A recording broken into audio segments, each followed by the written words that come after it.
네, 작두신당의 정정은입니다.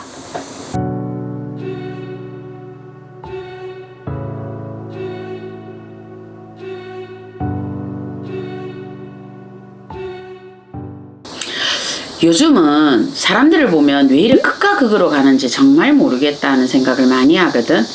특히 손님들이 이리 오시다 보면 방문을 열고 들어오실 때 그 양반 특유의 어떤 우리가 냄새가 나기도 하고 그 양반 특유의 가지고 있는 어떤 기운들이 뭔가 뭉쳐져 있다고. 우리가 봐서는 조상이야. 그지? 나한테는. 그러나 남이 우리 집 조상을 본다라면 귀신이 되는 것처럼 이 사람들 상태를 보면 그냥 귀신이 이 사람의 몸을 점령하고 있다라고 그런 기분이 느껴지거든. 눈에는 다크서클이 내려와 있고 사람의 몸은 이거 솜이 물 먹은 것처럼 꽉 절여져 있단 말이에요. 뭔가가 사람의 눈동자가 빈 허공을 보는 거하고 똑같거든.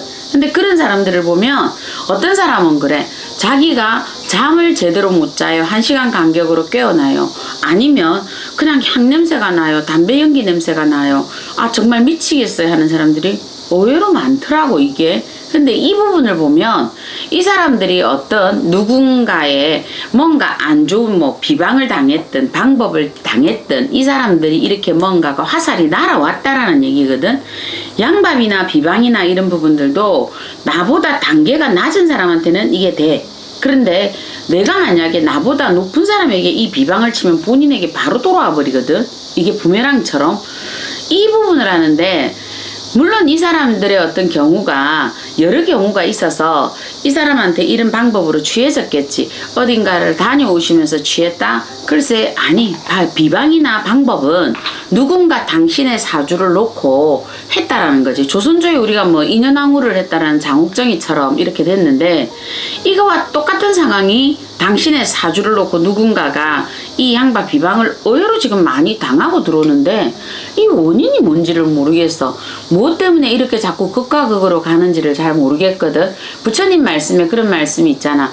미운 사람을 만나서 즐거워하지 말고 괴로워하지 말고 사랑하는 사람을 내가 만났다고 즐거워하지 마라는 말씀이 계시거든. 우리가 그래서 사랑하는 사람도 미워하는 사람도 갖지 마라는 말씀이 계시는데 미운 사람이 있으면 본인한테 넘어가야 되는 하나의 또 숙제라고 보시는 거거든. 근데 그 숙제를 미운 사람 쓰레기 버리듯이 드러내듯이 어떤 비방을 하신다라는 거를 너무 겁 없이 하시는 거야. 이거는 그냥 어디 원주민들이 하는 행위들을 너무 많이 당하고 오시는 사람들이 있거든. 그런 사람을 딱 보면 선인장 가시처럼 이렇게 몸에 뭔가 박혀 있는 거 이런 게 그냥 순간적으로 보이는 거고 이 사람한테 나는 어떤 냄새가 시치처럼 딱 그냥 불쾌한 냄새가 나는 경우도 있어. 그렇다고 그 사람이 안 씻고 뭘 안 해서 이런 부분들은 아니야. 그냥 스치듯이 탁 들어오는데 그런 어떤 독한 향이 나는 것처럼 이렇고 또 그 사람의 눈동자나 그 사람의 눈 주위가 보면 뻥 뚫려 있는 것처럼 상대가 얼마나 괴롭고 힘들까. 정말 본인들이 마지못해 누군가 너무 미워서 때려 죽이고 밀은 사람이 있다 그러더라도 이유를 찾아보고 원인을 찾아보고 그 사람과 내가 풀어야 될 결자해지지 왜 이렇게 나쁜 방법을 나는 선택하는지를 잘 모르겠어. 옛날에도 물론 그런 방법들이 많았잖아. 어른들이 보면 뭐 일찍 돌아가시고 싶은 사람은 제사상에 뭘 놓고 이래가지고 본인 어떻게 하라고 하는 말씀들이 있었거든. 이게 다 양밥 같은데 굳이 이 나쁜 방법을 왜 자꾸 취하고 그걸 또 하시는 분들이 누가 하시는지는 난 잘 모르겠지만은 본인들이 아무리 세상 살면서 급하더라도 미운 놈이 있더라도 죽이고 싶은 놈이 있더라도 때가 되어야 그게 떨어지든 때가 되어야 감꼭지 떡 떨어지듯이 서로의 연법이 정리되는데 왜 억지로 떼어서 생사를 끄집어낸 결과는 나중에 이 양밥 비방을 한 당신이 당하게 돼 있다. 내가 그 얘기를 하거든. 그런 사람들을 보면 그래. 본인의 기운이 결과적으로 약해졌기 때문에 그렇습니다. 어디를 가시든 기도 많이 하십시오. 본인 스스로를 몸을 내가 이렇게 철옹성처럼 내가 만들어 놓는 것밖에는 방법이 없습니다. 사람이라는 거는 기운을 갖고 있잖아. 착한 기운이든 좋은 기운이든 이걸 가지고 누군가가 내 마음대로 흔든다라면 내가 그렇게 비법이나 양밥에 당했다면 지금부터 그냥 이판사판 기도해. 나는 그 방법이 제일이라고 보거든. 사람들 보고도 이래 하는 게 굿을 뭐 우리가 양밥을 통해서 굿으로 풀어가는 경우도 있지만 그러나 또 다른 경우는 뭐냐면 이 사람이 하루에 3시간쯤 기도하세요 이런 얘기를 하거든요. 하루에 3시간쯤 100일 정도 하다 보면 어느 정도 내 몸에 기운들이 차고 올라가면 나한테 날렸던 선인장 화살 같은 이 살들이 그냥 녹아져 태워져 이게 스스로. 그래 되면 내가 나중에 그런 경우를 또 당하는 경우가 없거든. 한번 비방이나 양밥에 걸린 사람은 차후에 또 하잖아. 더 쉽게 걸려 이게. 그렇기 때문에 그냥 어딜 가든 어느 분에게 가시든 본인이 기도를 하시다 보면 본인의 영적인 기운이 채워져.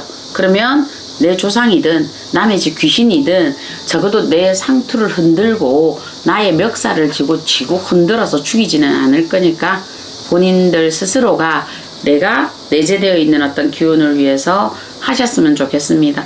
손님들이 너무 많아. 그런 게 지금은 보면 너무 많은 상태에서 사람이 절여져 오기 때문에 신에서 보시니 안타까우신 거야. 젊은 남자나 또 애기 엄마들이나 그 사람들이 뭐 그렇다고 해서 상대를 죽이거나 살인을 했던 살인자도 아니시던데 이렇게까지 이 사람들이 당할까? 이게 참 안타까웠고, 직장 생활을 하시는 분들은 상대보다 내가 조금 더 앞서간다는 이유로 이 사람에게 어떤 비법을 취하더라고. 부적을 쓰는 것은 그 상대에게 득이 되기 위해서 신에서 내려주신 신의 글이거든. 이게 어떻게 보면 상형 문자 같고 어떻게 보면 조스체 같고, 이거는 뭐냐면 인권을 이롭게 하기 위해서 내려주신 글이야. 근데 그걸 굳이 죽이는 용법으로 뜻도 글도 이해가 안 되는 부적을 적어서 그 상대에게 알려주고 살을 날리는 거, 그거 반드시 나중에 본인도 해주는 행위자도 좋을 게 없지만 그거를 청하면 본인이 더욱더 좋지 않다는 거. 그래서 뜻을 바로 알고 행했으면 좋겠다. 기도 바로 많이 하십시오. 네, 작두신당의 정정은이었습니다.